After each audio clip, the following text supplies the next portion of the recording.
sleigh bells ring. Are you listening? Not really. In lane, snow is glistening. Sounds like a meteorological disaster. A beautiful sight. We're happy tonight. Walking in a winter wonderland. Gone stray is the bluebird. Where is that bluebird? Here to stay is a new bird. That's it? A new bird? It doesn't have a name? He sings a love song. Well, that's a romantic view of things, but okay. As we go along, we are walking in a winter wonderland. This is Martin Zender coming to you from the winter wonderland in Fort Lauderdale today. Now, welcome to another week, of course. We're in Revelation chapter 20. And look, I don't take it for granted that you're with me every day. I do not. It's, to me, amazing. You have hung in there. Some of you have been here from show 1 back in Brazil in September of 2014 from the bunker. And you're still with me, and you're glued in because you're strapped in for the ride, right? It's like strapping yourself into a Saturn V rocket, and we headed off over 2 years ago, and we're still here, and you're still here, and I appreciate you. I do not take you for granted. You're my friends, loyal listeners, and I have loyally come to you as well because I enjoy this. I need to do this. This is my therapy, folks, from the pains of the world and the topsy-turvy ways of man's day, the day of humanity, is very frustrating for all of us. So we come here to get our little dose of sanity every day, where we turn things right and we anticipate how things are going to be in the day of the Lord, and especially in the day of God. But for us, it's going to be changed big time the minute we're snatched away. But until that time, we are going to glory in our future. Don't worry. We are going to glory. Even though we're in Israel's message here, the revelation is chiefly to Israel. These events are going to affect the entire earth. However, the entire earth is going to be transferred from the rule of humanity to the rule of God. And now we're looking into a far distant time in the future, 1,000 years from now, at least 1,000 years from now, into the end of the millennium. 1,000 years sounds like a heck of a long time. I've been alive for a little over 50 years. I say a little over 50 years. Close. And that seems like a long time to me. You'll never hear me say life's too short. And I always correct people who say that. Well, I don't correct them, but I suggest a new vision for them. A happier vision. Maybe it's more cynical. Life's too short, they say. It is. Never accused it of being too short. It's too damn long.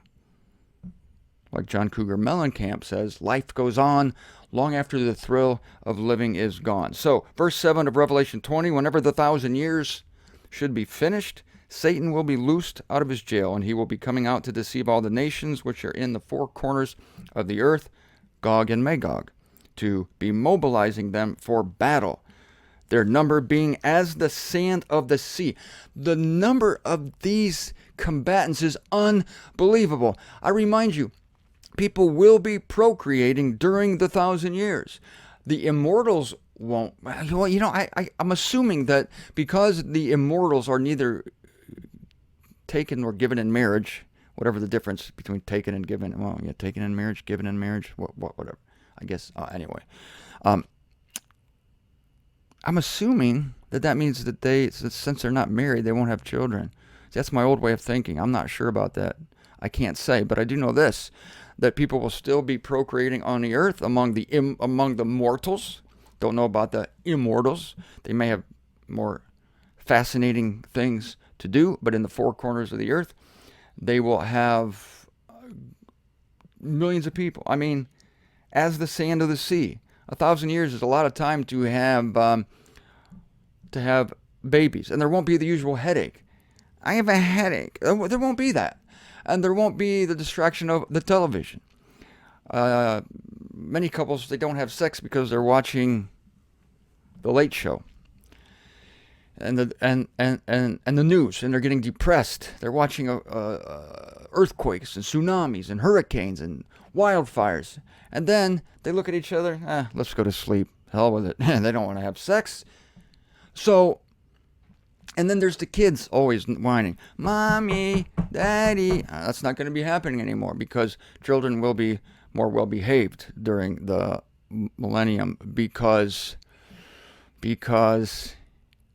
people will be processing their food better. The food's going to be pure, and so I don't think babies will crap as much.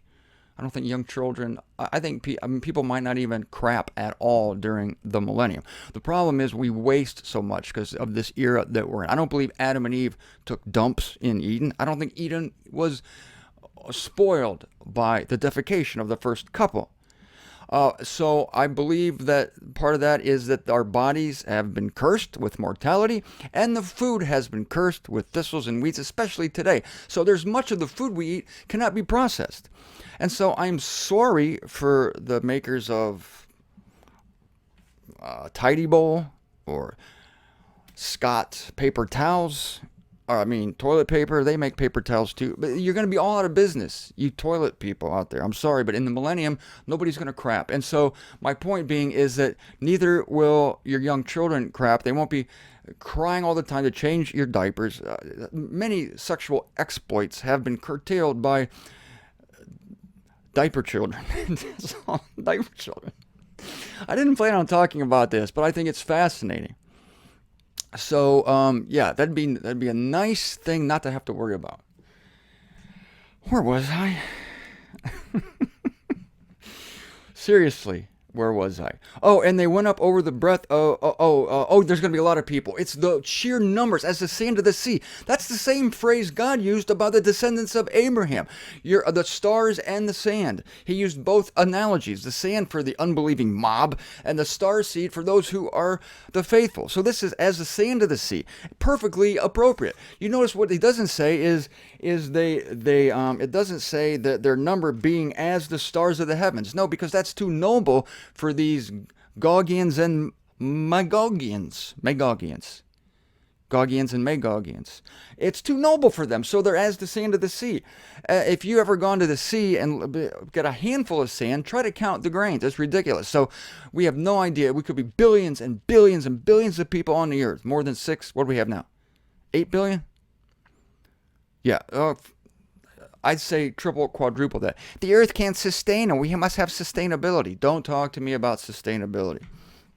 God knows what he's doing. The earth is going to flourish like a wild thing. So here they come, and they surround the citadel of the saints and the beloved city. So they trek all the way to Jerusalem from Gog and Magog. And I don't think they take a flight. I think they're marching like they do in some of the war movies where just these armies get their spears and they all line up and they march, march, march, march, march, march, march, march. Kind of like the guards at the Wicked Witch of the West Castle that Judy here had to put up with.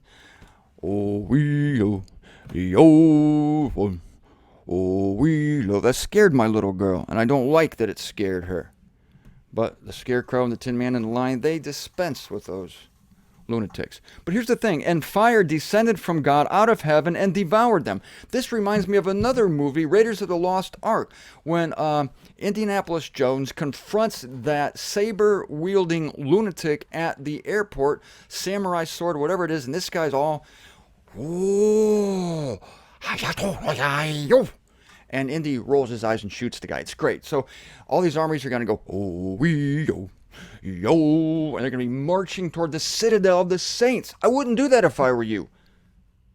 How stupid are you? They're going to take over Jesus Christ and the saints, and the fire descended from God out of the heaven and devoured them. That's a great truth. I love it. Now, do you realize what this defection at the end of the millennium means? Everybody talks about how great the 1,000 years is. They talk rapturously, especially Christians. They sing songs about it at their little Pentecostal gatherings, and they put the lyrics on giant screens, and they sway back and forth, and they praise the Jesus of the millennium as if this is heaven. And they talk about the streets of gold, and they talk about playing harps, and they think that all this happens on the earth. They talk about going to heaven, but then they confuse it with the earth. But we have to remember that as far as Aeonian salvation goes, being saved for the eon goes, a large portion, a very large portion of the inhabitants of the earth during the millennium are not saved. People get the idea that everybody in the kingdom of God is saved. No, a lot of them aren't saved. A lot of them are grouchy Gogians and grouchy Magogians. So a large proportion are lost. And an innumerable amount of them, instead of being reconciled to God and appreciating the blessings that they're living in, the marvelous environment of the millennium, they're so alienated and estranged in their heart, still, in their heart, that they will seize the first opportunity that comes to their way to show their hostility to God. We're still really upset at God and his saints because they're coming against the citadel of the saints. So there's this resentment that we're in the outer darkness, even though those in the outer darkness, believe me, have it better on the earth, that the richest person, the wealthiest landowner, the most ridiculously wealthy farmers, they have it better than anybody has it today, than the poorest people. Than the richest people have today. These Gogians at the four corners have it better. And yet they seize the first opportunity to show their utter hostility to God and his saints.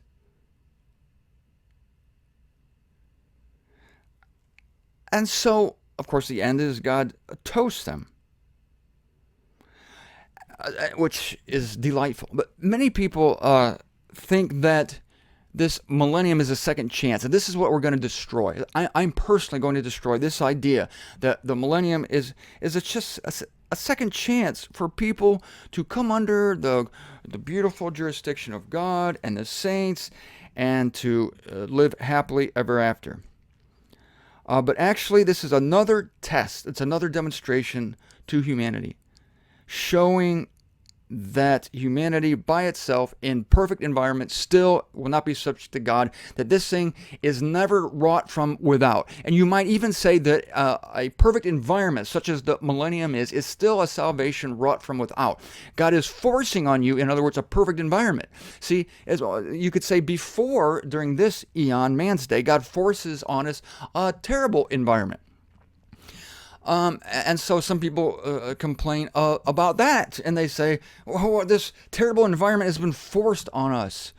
It's not a problem of the heart. It's that we've been duped by Satan. Okay, true enough. So now Satan is bound, and now humanity, and now a beautiful environment is forced on humanity. A perfect environment. An environment that smells good, tastes good, looks good, sounds good. There's no weeds to till. Women have babies, but it doesn't hurt anymore. They just take a deep breath and go, That's what childbearing is going to be like. Because that was one of the curses of Eden. You have great pain in childbearing. All right? But women are just going to go, It's going to be, you're going to have a baby. All you women just go, and here it comes. Twins? Here's twins. That's twins. Done. And they won't even be gloppy. Babies today come out with all sorts of mucus on them. And there's a placenta, which is a giant blob of nutrients and blood and mucus. And I've seen it come out. It's a sack, the likes of which you've never seen unless you've actually seen it.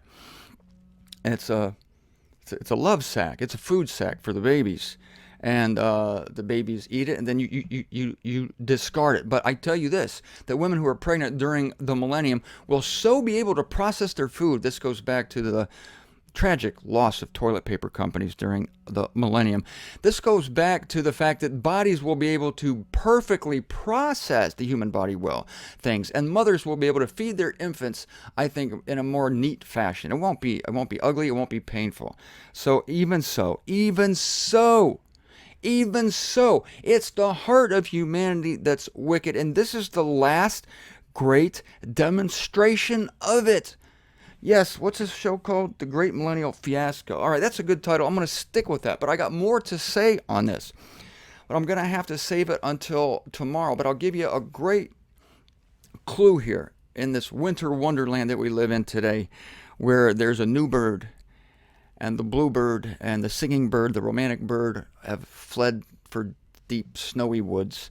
And I will say this to you, that it is actually, this is actually an ideal era for salvation. Nobody's going to be saved in the millennium. How does that grab you? How does that grab your little Pentecostal bones out there?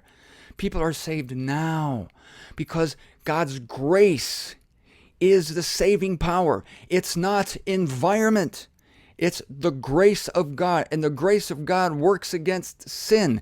And sin is what is found in the human heart.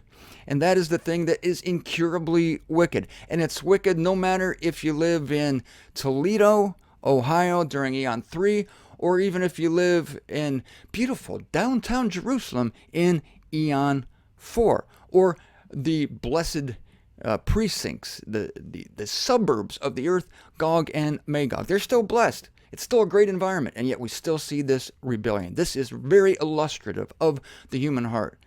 And our hearts, we're ahead of the curve always. Our hearts have already been changed by God. But we are going to rejoice to see all hearts changed at the great white throne. That's still coming. Stay tuned.